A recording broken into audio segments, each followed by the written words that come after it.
net daar waar jy staan vanoggend net vir die Here. Net jou hart oopmaak teenoor hom. Net stil raak en net vir hom sê hoe lief jy vir hom is. Een keer met 'n ou gebid, en hy het so 'n kamertjie in sy tuin gebou. Dit is nog my droom, so kan maar sê soos 'n man cave, maar 'n plek waar hy gegaan het en 3 keer op 'n dag het hy altyd daar gaan bid. En een van die tye wat hy gaan bid het was so 3 uur in die oggend en hy maak my wakker en of ek het gesê ek wil saam met hom gaan en ek en hy gaan ons sit in hierdie kamertjie van hom.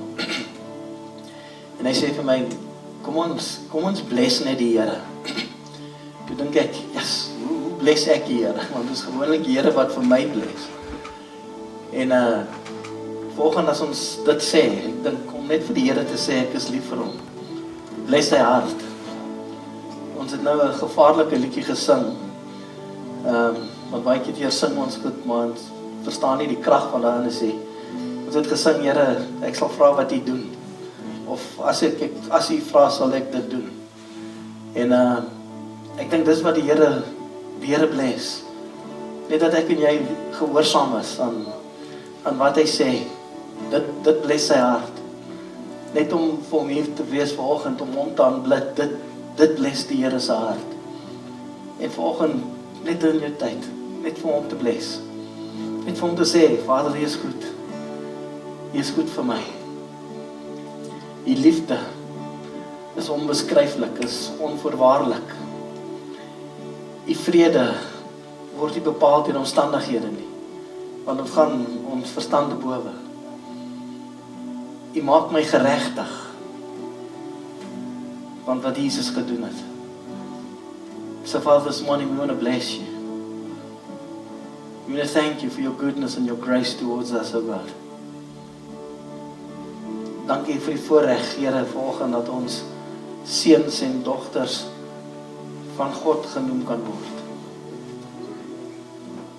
Dankie vir alles wat U in ons lewe gee. Dankie vir gesondheid. Dankie vir die hand wat op ons is. Dankie, Here, dat U sê niks kan ons uit die palm van die hand uitruk nie. Here, U sê ook niks kan U liefde stop vir ons nie. En daarom wil ons net vir U vanoggend dankie sê. Here, vanoggend alles wat ons doen, die musiek, die sing,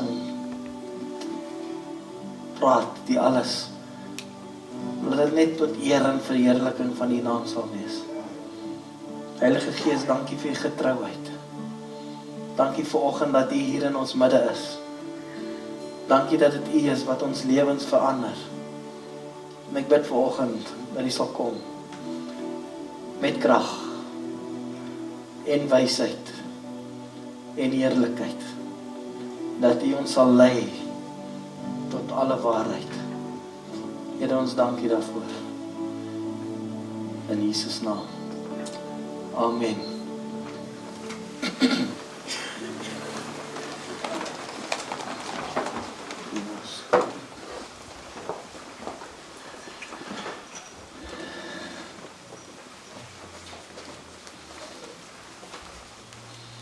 Baie dankie. Vanoggend bietjie gespook met die klank. As daar 'n duiwel is, hy gewoonlik in die klank.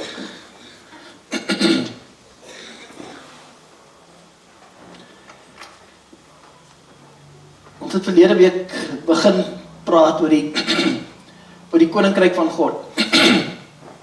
En vanoggend wil ek wil aangaan. Daar's nou twee groot woorde wat ek geleer het hier in Douglas in die laaste jaar. Die een is trappe van vergelyking en die ander een is met herhaling kom vaslegging. Okay, so ek wil bietjie iets herhaal want ek glo hierdie koninkryk van God. Daar's iets in my, dit is 'n paar jaar gelede wat die Here vir my iets gesê het. Hy sê as ons net kan besef wat die koninkryk van God behels. Daar's net twee koninkryke. Daar's net twee koninkryke wat operate. Ek het nog nie daar Afrikaanse woord geleer nie. Daar's twee koninkryke wat operate op die aarde. Daar's net 'n koninkryk van duisternis en 'n koninkryk van lig. Daar's net hierdie twee koninkryke. Toe Jesus gekom het en Jesus se koms en met Johannes die Doper, het Johannes die Doper begin om te sê, you must repent. Nou die woord repent beteken, julle moet julle gedagtes verander. Julle moet bely. Nou bely beteken dat ek my sonde bely, maar repent beteken meer net as bely. Dit beteken ek moet my denke verander. Net nou gaan ons praat oor denke. Ek moet my denke verander want hier is 'n nuwe koninkryk op pad. En baie keer wanneer goed gebeur in ons lewe is ons denke moet verander.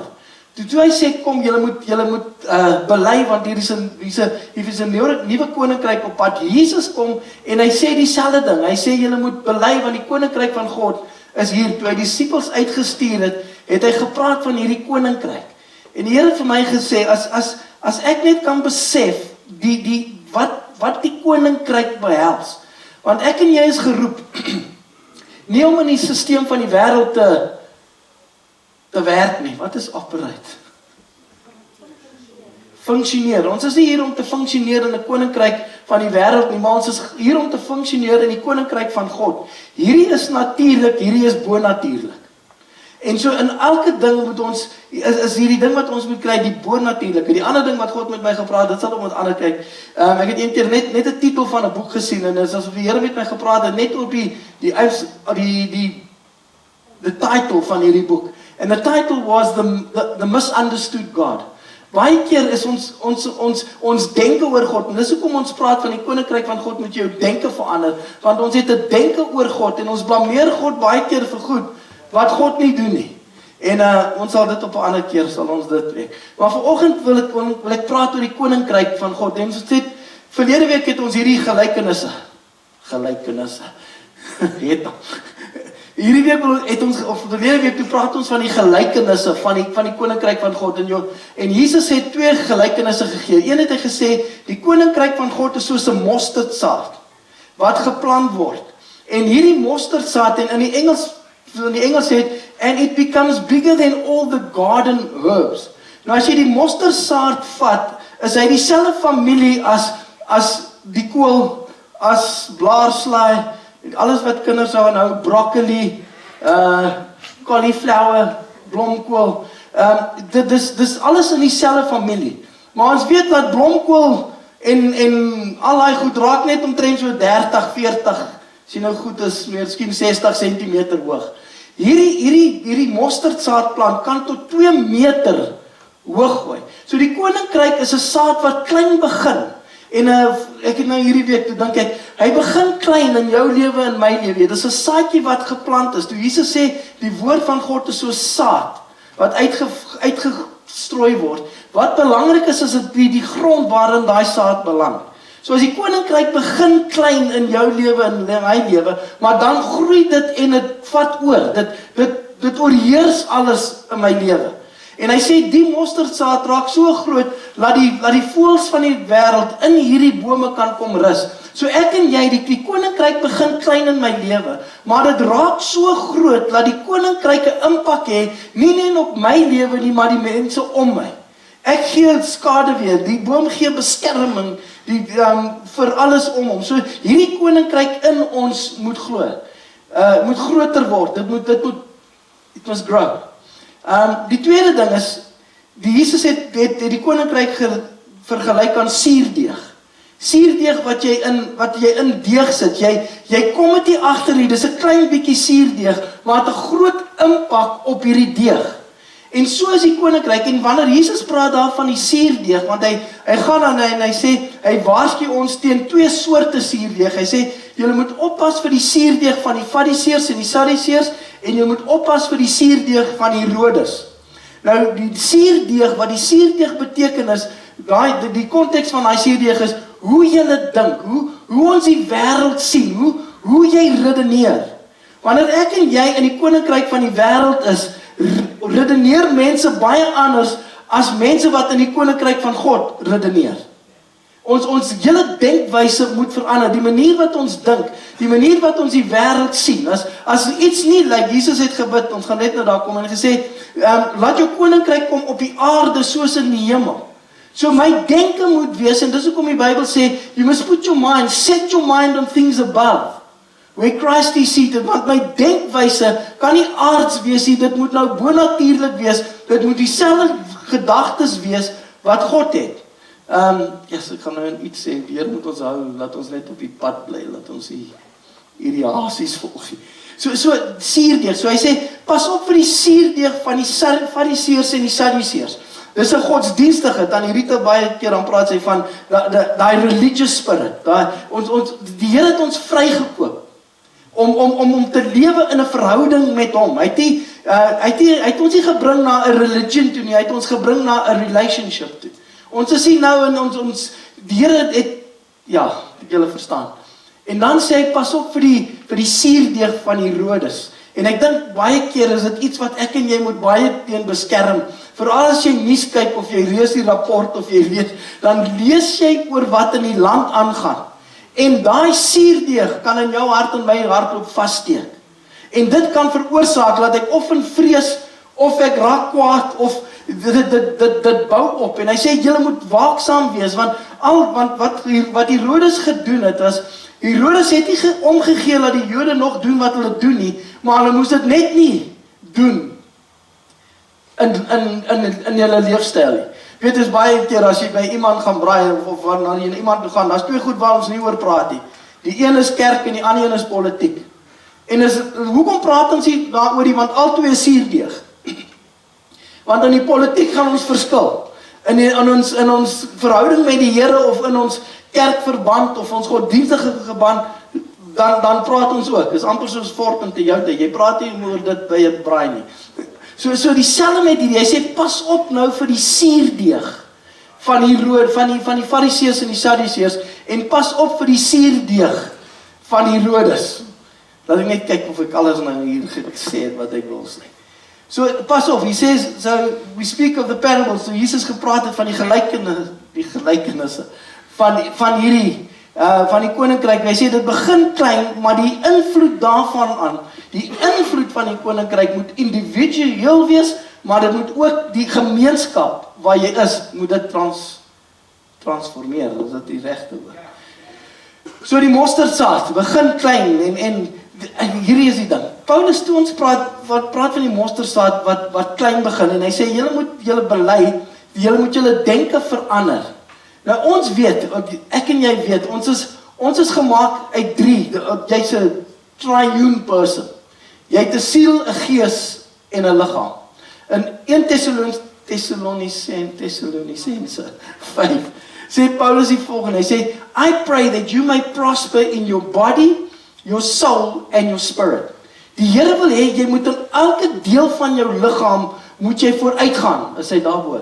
Ek mag hy, die God van die vrede, julle volkoming heiliging maak, en mag julle gees en siel en liggaam geheel en al onberispelike bewaar word by die wederkom van ons Here Jesus Christus. So Paulus sê, hierdie siel, gees en liggaam, nou, hy moet volmaak bly, of hy moet volkome bly, tot Jesus terugkom.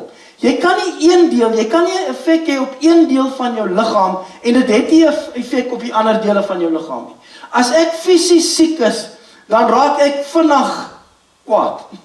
Ek my humeur is kort, of wanneer ek siek is, dan wil ek nie iets doen nie, ek wil net, so ek kan nie een deel, dis soos iemand wat ly aan depressie, dan moet daai goed breek, of angs. Dit het 'n effek, dis 'n ding wat in jou siel gebeur, maar dit affekteer jou liggaam en jou gees. So jy kan nie een deel verander sonder om die ander dele 'n impak te hê nie. So die Bybel praat in Romeine 12, it says, therefore I pray that you be transformed by the renewing of your mind. Nou hierdie is nou, ek hoop hierdie is te diepie. Jou hele wese, jou liggaamlike wese het 'n ding, het 'n brein wat dink. Dat al drie van jou dele, jou siel, jou gees en jou liggaam, het 'n denkpatroon in. So jou fisiese liggaam het 'n brein. Jou siel het 'n mind. So your emotions, your soul is your mind, your will and your emotions. So waar ek en jy regtig waar die Here moet werk in jou lewe en my lewe. En ons kan seker 'n paar goed aan ons liggame doen. Ons try dit, maar jou liggaam is jou liggaam. Maar daar kom ook 'n tyd wanneer hierdie liggaam hernuwe sal word soos die liggaam van Jesus. Maar hy sê so jou fisiese lyf het 'n denkpatroon wat jou brein is. Jou siel het 'n brein wat jou mind is, jou mind, jou will, ek weet nie, is dit jou gewete? Okay, en jou gees het 'n denkpatroon, that is your conscience. So ek en jy as ons weergebore jy's 'n gees wat in 'n liggaam bly met 'n siel. Jy's nie 'n fisiese mens in God se oë nie, jy's 'n gees, jy's geestelik. That which is born of the spirit is spirit. So wanneer ek en jy weergebore word hierdie gees van my, word dit wakker, en met hierdie gees word my conscience becomes renewed. So ek en jy moet lewe uit hierdie consciousness uit, hierdie gewete, hierdie wete. Iemand nou die dag, ek weet nie wie dit was nie, praat van 'n sesde sintuig, of 'n sesde gevoel, of dis jou subconscious, dis jou conscience. En wanneer ek en jy lewe ons uit hierdie consciousness, hierdie verwagting van God uit. Maak dit sin. So die drie denk, want alles gaan oor hoe jy dink. As a man thinketh so easy. So hoe meer ek myself kan aan God se denke, if I can submit myself to God's thinking, the more that will influence my soul, my mind, my will, my emotions. The more my mind and my will and my emotions gets transformed and changed, the greater impact it has on my physical body. So ek moet lewe. Die eerste keer, dit is nogal interessant, die eerste keer waar Jesus, of waar die woord gewete gebruik word, is in Johannes 8, waar die vrou, that was caught in adultery. Johannes 8, nou is die eerste keer, onthou, dis een crazy story. Onthou, hulle bring haar voor Jesus, en sê, die wet sê, hierdie vrou moet gestenig word. Ek weet nie wat het gebeur met die man nie, hy het weggekom, of iets het met hom gebeur, maar hulle bring hierdie vrou. En nou sê Jesus vir hulle, kom ek lees in vers 7 van Johannes 8, hy sê, however, when they persisted with their questions, he raised himself up and said, let him who is without sin among you be the first to throw a stone at her. Then he bent down and went on writing on the ground with his finger. They listened to him, and then they began going out, conscience-stricken, one by one, from the oldest down to the last one of them, till Jesus was left alone with a woman standing there before him in the center of the court. When Jesus raised himself up, he said to a woman, where are your accusers? Has no man condemned you? And she said, no one, Lord. And Jesus said, I condemn you neither. Go on your way, and from now on sin no more. So daai word, hy sê van die oudste af tot die laaste toe. En Jesus het alleen agtergebly en vir die vrou wat daar tussen hulle gestaan het. Maar luister daar, en toe hulle dit hoor, het hulle deur hulle gewete bestraf geword. Your conscience. So dit beteken voor dit was daar nie 'n gewete nie. So wat maak die gewete wakker is die gees van God. Dis hoekom die Bybel sê, as jy weet wat is die regte ding om te doen en jy doen dit nie, dit is sonde. Want as party goed wat jy kan doen wat reg is, maar die Here wil hê jy moet dit doen nie. Maak dit sin. Daar's goed wat nie 'n sonde is nie, maar ek weet ek moenie dit doen nie, want dit is nie wat die Here wil hê nie. So ek en jy moet lewe, we need to live, en ek dink dis wat mense, wat ons bang maak, want dis hoekom mense wil teruggaan na die wet, want dis baie beter om 'n boek te hê, wat vir jou die reëls gee, en jy lewe uit hierdie boek uit, maar dit is net wet, that's religion, maar God wil hê, ons moet uit 'n verhouding met hom lewe, en dis hoekom, he wants to speak into my conscience, because he wants to lead me into greater things. So the law of the Spirit, is wat sets me free. Daar's 'n wet van die gees. Daar's goed wat ek nie doen nie, wat miskien toelaatbaar is, maar wat ek nie doen nie, want my gewete, my conscience is awake. Does that make sense? So hier kom Jesus, hierdie mense, en sy is seker nie die eerste vrou wat moes gestenig geword het, what's adultery in Afrikaans? oorspel gepleeg het nie. So mense sal klaar gestenig oor oorspel, maar vir die eerste keer toe Jesus sê, jy wat nie sonde het nie, kan die eerste klip gooi, ewe skielik is hulle gewete. Het hulle iets in hulle gewete wat hulle pla en hulle besef, maar ek is net so 'n sondaar soos wat sy is. En hulle begin weggaan. So conscience is to live out of the conscience, to be aware van die gees wat in my conscience. So nou vanoggend wil ek praat van, so waar is hierdie koninkryk van God? En wat is die koninkryk van God? En die grootste probleem baie keer wat ek dink, wat ons baie terughou in ons verhouding met die Here en ons invloed op die aarde en op mense en ons onsself, is dat baie keer, en dis die ding wat ons laas weer gepraat het, ons maak die koninkryk van God 'n postponement theology. Eendag as ek in die hemel kom, Jesus het gesê, dat die koninkryk kom. Hy het nie gesê, dat jy moet gaan nie. Hy het gesê, dat die koninkryk kom, soos in die hemel, so ook op die aarde. So hier, God wil meer die koninkryk in jou hê, as wat jy wil jou in die hemel wil hê. Ek en jy kan geen verskil in die hemel maak nie. Daar is nie siek mense om voor te bid nie. Daar is nie mense wat bevrydenis nodig het nie. Daar is nie mense wat alle tipe emosionele probleme het nie. Die verskil wat ek en jy kan maak, die enigste verskil wat ek en jy gaan maak, is hierdie tydperk wat ek en jy op die aarde is. Dis die enigste tydperk wat ek 'n verskil kan maak in my eie lewe en die lewe van die mense om my. So when Jesus says that your kingdom come, God wants the kingdom more in you than he wants you in the kingdom. Want daar kan ek en jy nie 'n verskil maak nie, maar hier kan ons 'n verskil maak. Hier kan ons mense se lewens verander. Hier kan ons mense aan God voorstel. Hier kan ons vir hulle sê van die goedheid van God. So many times we want to postpone this kingdom when God says the kingdom is now. Weet, Jesus het gesê die koninkryk is byderhand. Is close by. So byderhand beteken dis so ver soos wat my hand is. Dis hierso. So waar is die koninkryk en wat gebeur in hierdie koninkryk? Jesus het hierdie koninkryk gedemonstreer.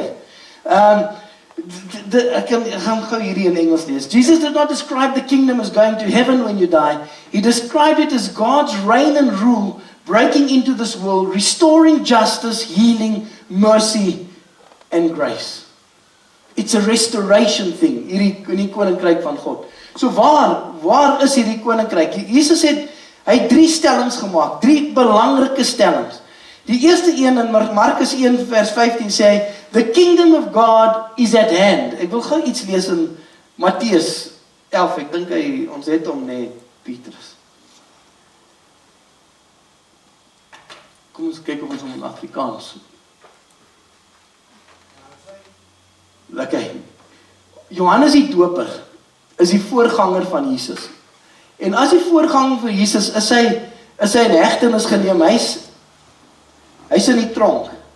En terwyl hy in die tronk is, sê hy vir disippels, weet, baie keer dan wanneer die Here vir jou iets sê, of jy dink die Here sê vir jou iets, en jy is nie seker of dit die Here is of jou eie gedagtes is nie.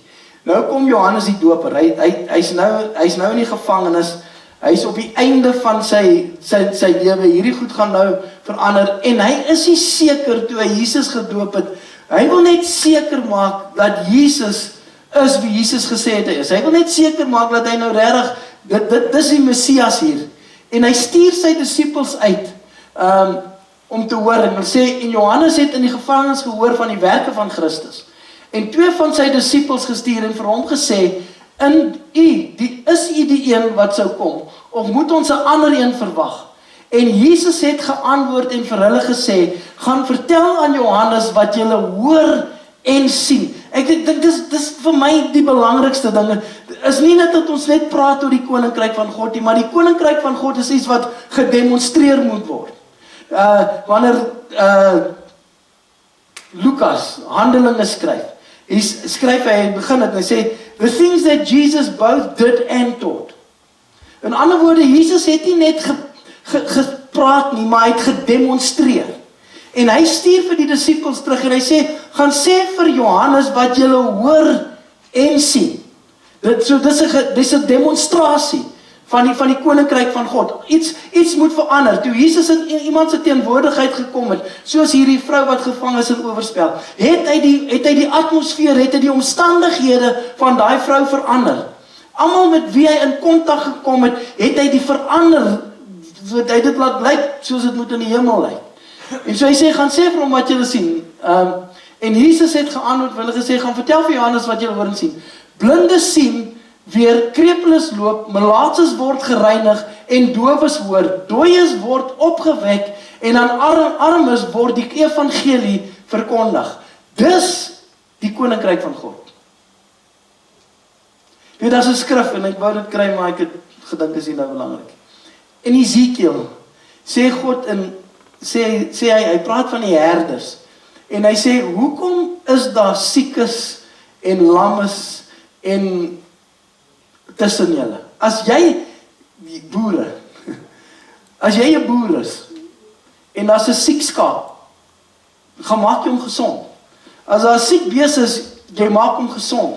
Jy ondersoek jou kudde die hele tyd om te kyk dat hulle gesond is. Hy sê dis wat 'n herder doen. Hy maak seker, weet ek het 'n vriend wat sê, as die herder nie lyk soos 'n skaap is hy nie 'n herder nie. Hy sê, want weet daai herder, wanneer die skape verby hom loop, vat hy sy hand en hy laat sy hand so oor die skape gaan, sodat hy kan voel of daar iets is wat nie reg is nie. En so dis hoekom dit so belangrik is, en dit is 'n ding wat my getref het, en sê, hoekom is daar, as jy nou 'n regte herder is, moet die koninkryk van God gedemonstreer word, dit moet beleef word. Toe Moses die kinders van Israel uitvat en die Here sê vir hulle, ek gaan nie nou meer saam met julle nie, ek gaan nou 'n engel saam met julle stuur. Sê Moses vir God, hy sê, as jy nie saam met ons gaan nie, wil ek nêrens heen gaan nie, want wat gaan ons onderskei van die nasies om ons? En dit is presies dieselfde wat in die kerk moet wees. Daar moet 'n verskil wees van 'n kind van God en 'n kind wat nie van God vertrou nie. Daar moet 'n vrede wees, daar moet 'n joy wees, 'n blydskap. Daar moet iets in jou wees wat ander is, want ek en jy lewe nie onder die wêreldse wette nie, maar ons lewe onder die gees van God. Ons lewe 'n bonatuurlike wêreld. You're not just a human, you like superhuman, you like Superman. Ja, daar's iets verander en hy sê, en dis wat hy sê die blinde sien, die krepeles loop, melaatses word gereinig. Kyk, ons gaan aan na ek dink dis vers 11 toe, Petrus. Voorwaar, nou praat Jesus, hy het nou gepraat van Johannes die Doper, vir die mense verduidelik wie hy is. En nou kom hy en hy sê die volgende, hy sê, voorwaar ek sê vir julle, onder die wat uit vroue gebore is, het daar nie een opgestaan wat groter is as Johannes die Doper nie. Ek vra eendag vir die Here, Johannes die Doper, hy het net 'n boodskap gehad, hy het mense gedoop, hy het nie wonderwerke gedoen soos Moses en Elia en wat maak hom groter as hulle? En die Here sê vir my, is die boodskap wat hy oorgedra het. Die boodskap wat hy gebring het, gaan oor die koninkryk van God. So die boodskap wat jy oordra. En hy sê, uit almal wat gebore is uit mens, uit 'n vrou uit, is niemand groter as Johannes die Doper nie. Nou sê Jesus iets, en ek en jy moet nou luister. En wanneer die Bybel sê maar, in Engels sê but, weet jy moet jy bietjie jou but lig en luister wat sê. Hy sê maar, hy sê maar, die kleinste in die koninkryk van die hemele is groter as hy. Onthou, Johannes die Doper is dood voor Jesus die koninkryk kon kom. Want die koninkryk het gekom met Jesus. Johannes het dit gesien en het gepraat daaroor, maar hy was nooit deel daarvan nie. Dis hoekom Jesus vir Nicodemus sê in Johannes 3 vers 1, hy sê, if you get born again, you enter into the kingdom. You enter in. En hy sê die kleinste, die minste, die ou wat gister sy lewe vir die Here gegee het in die koninkryk van God, is groter as Johannes die Doper. Dis amazing.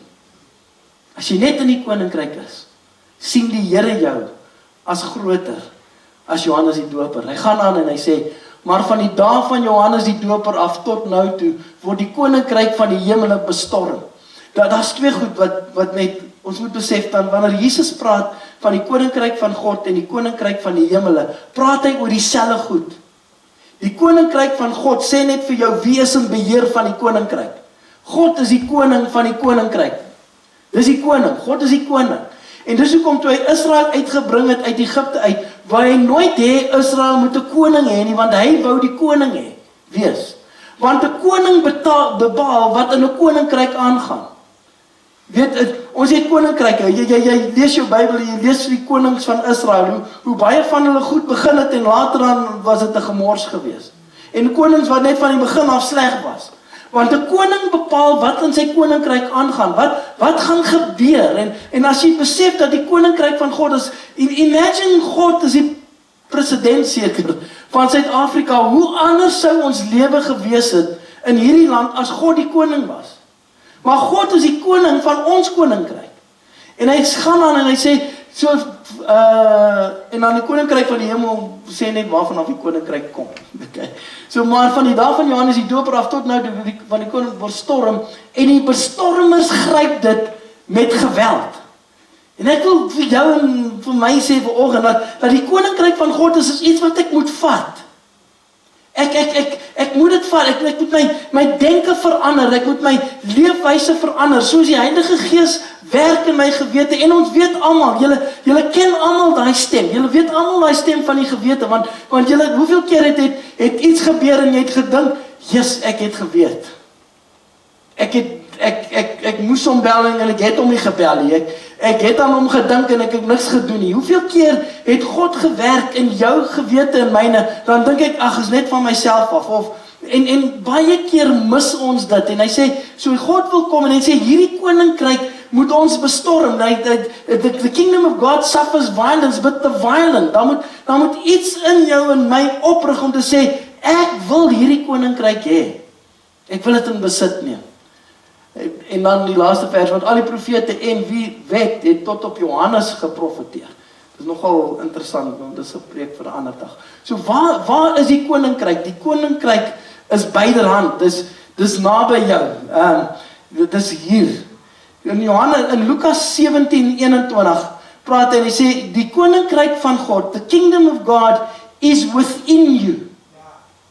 Dis nie daar buite nie. Dit is in jou. Jesus het gesê, of Romeine praat van, the kingdom of God is righteousness, peace, and joy in the Holy Spirit. Hierdie koninkryk van God, Jesus het hulle gesê, as hulle sê vir jou, die koninkryk is daar, moenie gaan nie. As hulle sê vir jou, die koninkryk is daar, moenie gaan nie, want die koninkryk is nou in jou. En Romeine gaan en sê, en dit is die koninkryk is die geregtigheid, die vrede, en die blydskap van die Heilige Gees, is binne in jou. En hierdie drie goed, is trappe van vergelyking. Dink nou net mooi, as ek weet ek is geregtig, as ek weet, dat ek nou 'n lewe lewe, en ek weet ons try almal reg lewe, as ek weet ek is reg, en my lewe is reg, het ek vrede teenoor God.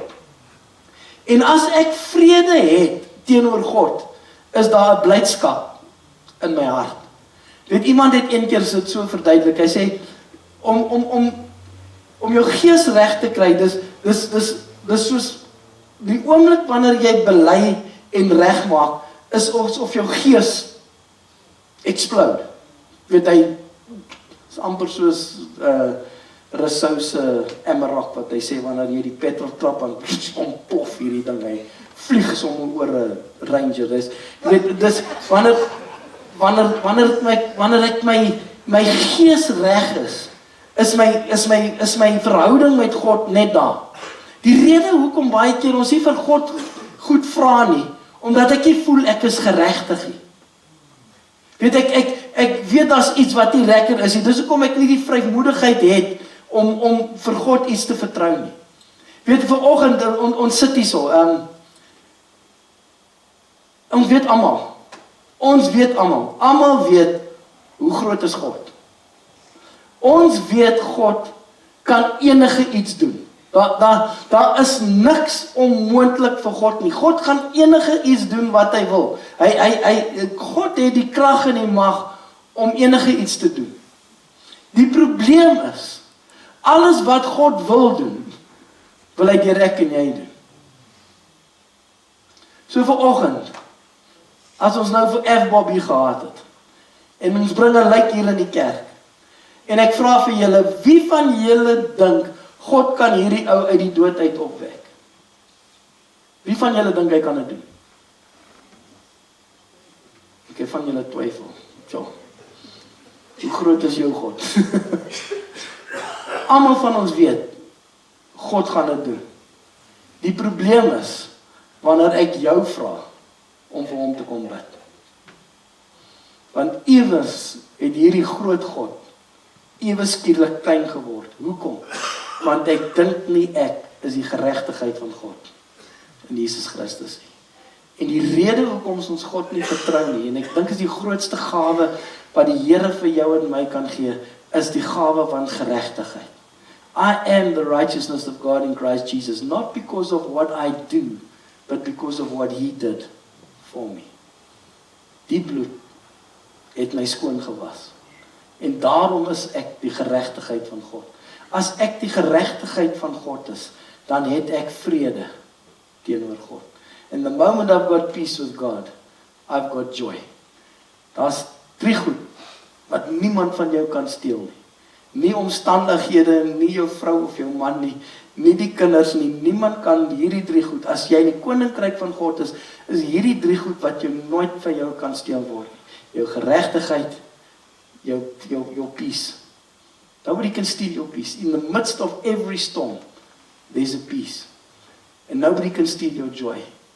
Daar's baie keer, so 'n paar jaar terug, ja, dit het rof gegaan. Dan staan ek in die oggend op met 'n lied in my hart. Dan dink ek, dit is nou die verkeerde tyd om te sing. Dit is nou beter om te huil, nie om te sing nie. Maar die vreugde van God, weet, iemand praat van happiness.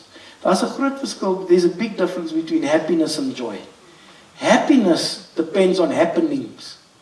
I'm happy because of what's happening. I'm happy because my family's here. I'm happy because, but joy has got nothing to do with happenings. Joy is something that is in you, that the Holy Spirit. So in all circumstances, in all circumstances give thanks. For this is the will of God for you. In every circumstance. Because joy cannot be stolen from you. That's something wat in die koninkryk van God is. As ek en jy daar bly, joy and peace is your erfenis. It's something that God has given from you. Jesus bid.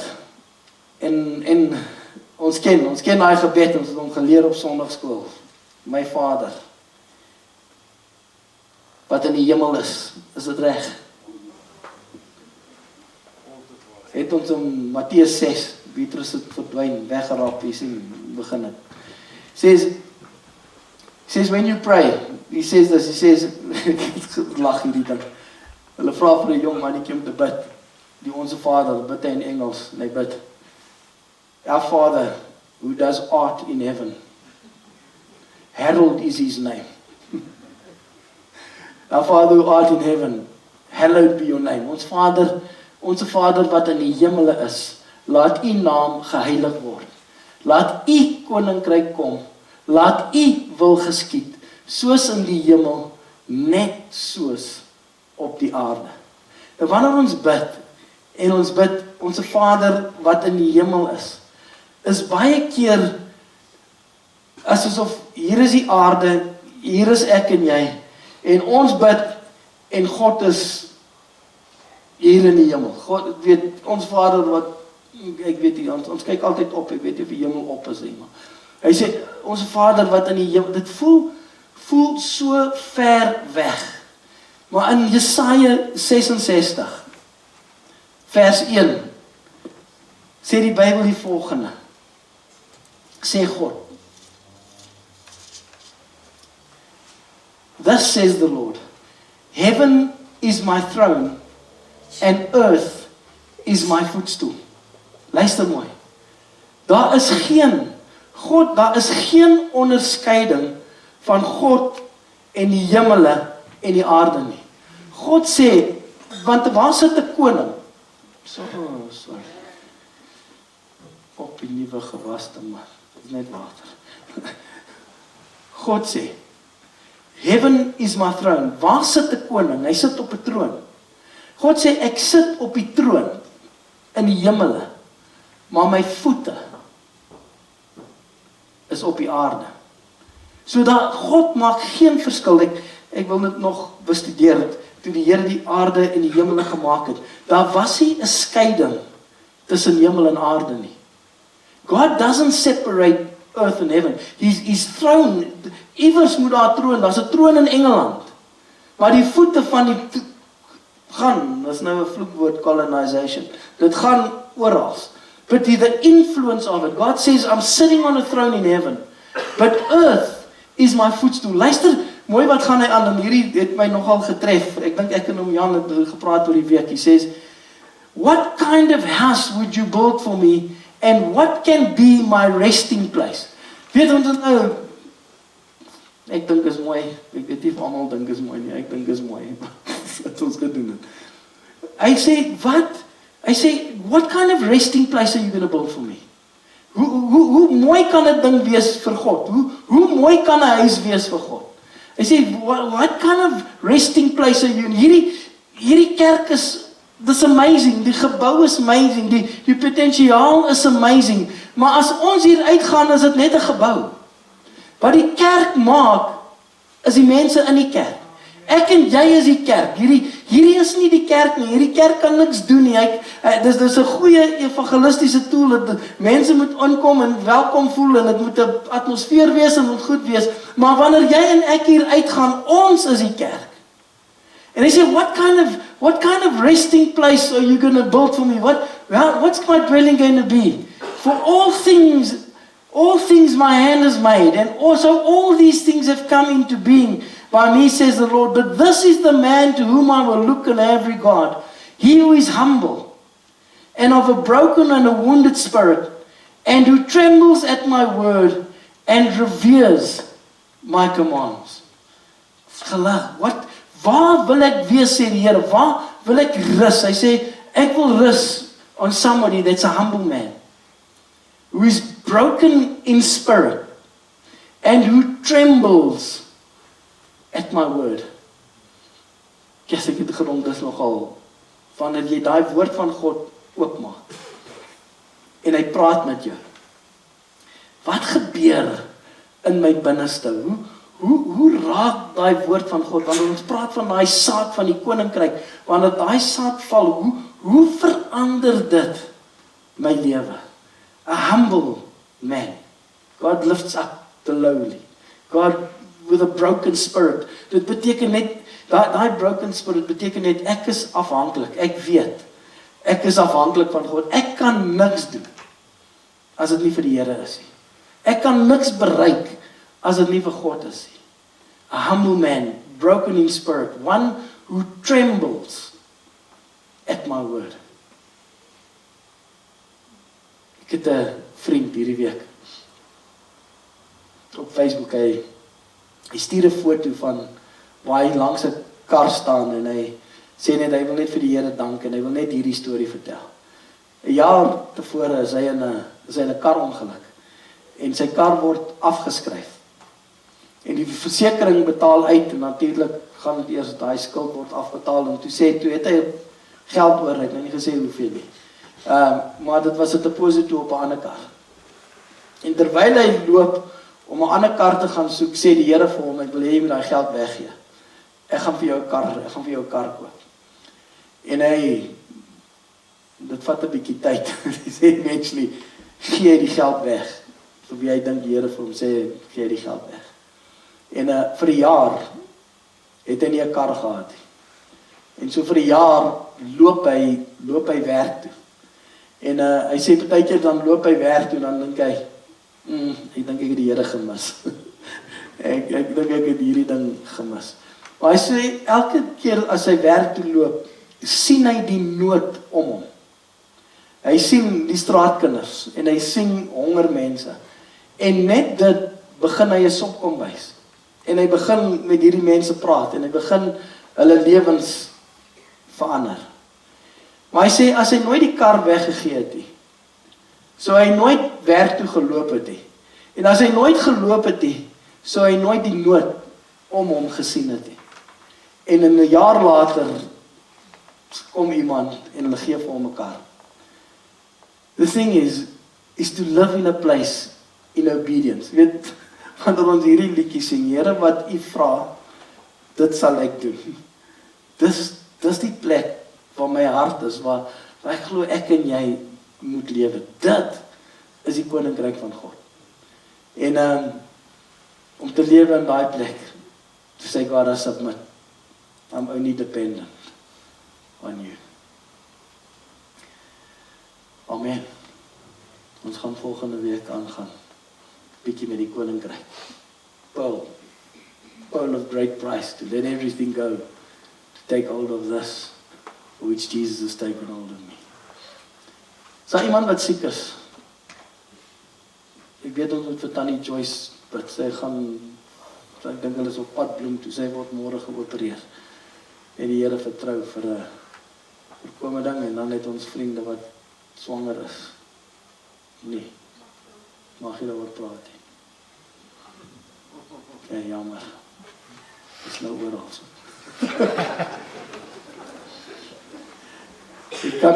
Let's pray. Dan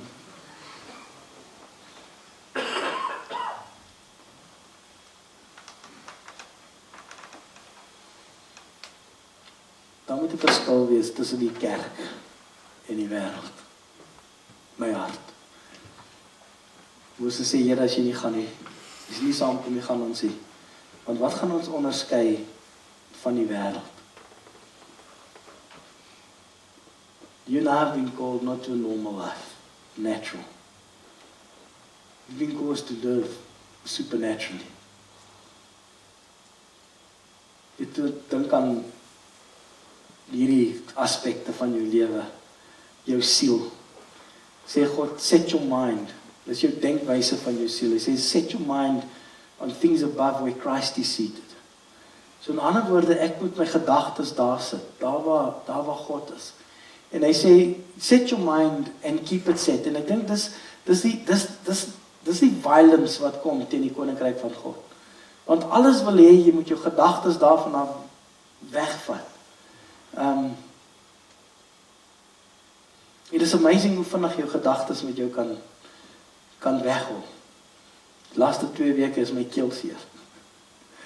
My ma is 2 jaar terug dood aan keelkanker. En onmiddellik in my kop dink ek, maar ek moes my gedagtes daarvan af wegvat. En daar sit. Weg van hierdie ding. En daar. En dis baie keer 'n bekleierery. Dis 'n wilsbesluit. Dis 'n ding wat ek moet doen. En ek glo vanoggend dat toe ek gebid het gisteraan. En dis my siening, en mense kan verskil, en dis okay. Ek ken nie om nie.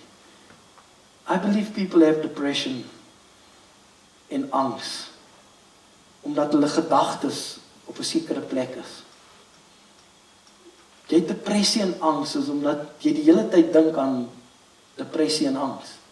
Die goed wat dit veroorsaak. Ek glo met my hele hart, as ek my gedagtes kan vat en dit op 'n ander plek sit.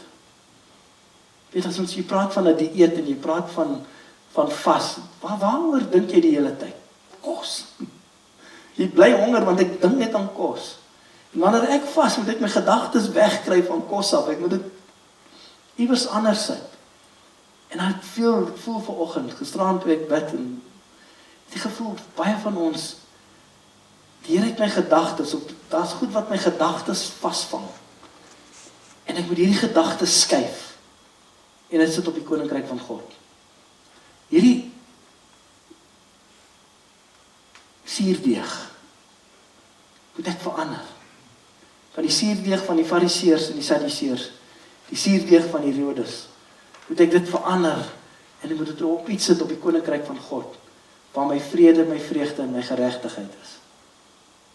And so this morning wil ek bid. Jy hoef jou hand op te steek, ek dink net in jou hart. As jy sukkel met angs en vrees, oor bekommer, anxiety is angs. Vanoggend dat die Here sal kom. En ek weet die Here kan enige iets doen. But I pray this morning that God will do a brain transplant in your life and mine. That all fear right now will leave you in Jesus' name. Every form of depression and oppression will leave you now this morning in Jesus' name. This morning I pray that God will take hold of your mind. As God my fisiese liggaam kan gesond maak, kan hy net sowel my siel ook gesond maak. En ons grootste baklei is hierso, tussen ons twee ore.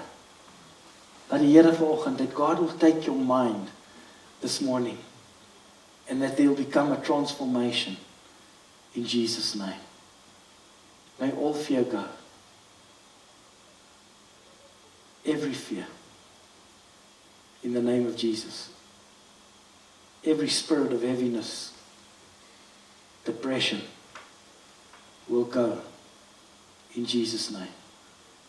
Anxiety, go. I pray this morning that God will instill you in me the mind of Christ. That you and I will know in my hart van harte dat God in staat is om enige iets te doen. Father, thank you this morning for the kingdom of God. Pray this morning that that kingdom will rise up. My koninkryk, Here, sal ons besef, is nie iets daar buite nie, maar is iets wat binne in my is. Die koninkryk van God. Dat ek sal besef, U sit op die troon, maar U voete is gevestig op die aarde. U is nie ver weg van my af, Here. Vanoggend kan ek met 'n selfvertroue, 'n boldness bid en sê, ons Vader wat in die hemel is, laat U naam geheilig word. Laat U koninkryk kom op die aarde, soos wat dit is in die hemel. Here, in my familie, laat U wil geskied. Here, in my werksplek, laat U wil geskied. Here, in my huwelik, laat U wil geskied. Here, met my kinders, laat U wil geskied. En wat is U wil, Here? Dat die koninkryk van God in hulle sal openbaar in Jesus naam. Thank you, Father, in the name of Jesus. Amen. Amen. Het 'n vriend baie keer wat bietjie wille gebede bid. Maar ek dink baie keer moet ons wille gebede bid, want ek dink ons het 'n God wat enigiets kan doen. Baie keer oor sy kerk, dan bid hy en hy sê, so this church is going to become a cancer-free zone. This church is going to become a depression-free zone. This church is going to become an anxiety-free zone. This church, wat anders toe ons bloeddruk, free, high blood pressure free zone, diabetic free zone, so that you and I can walk in the fullness of the kingdom of God. As mense vra hoekom, omdat ek in 'n koninkryk bly. Amen. Hou julle van droom? I love dreaming, man. Droom. God wil groter. Okay, kom ons gaan vir ons. God bless you. Seën.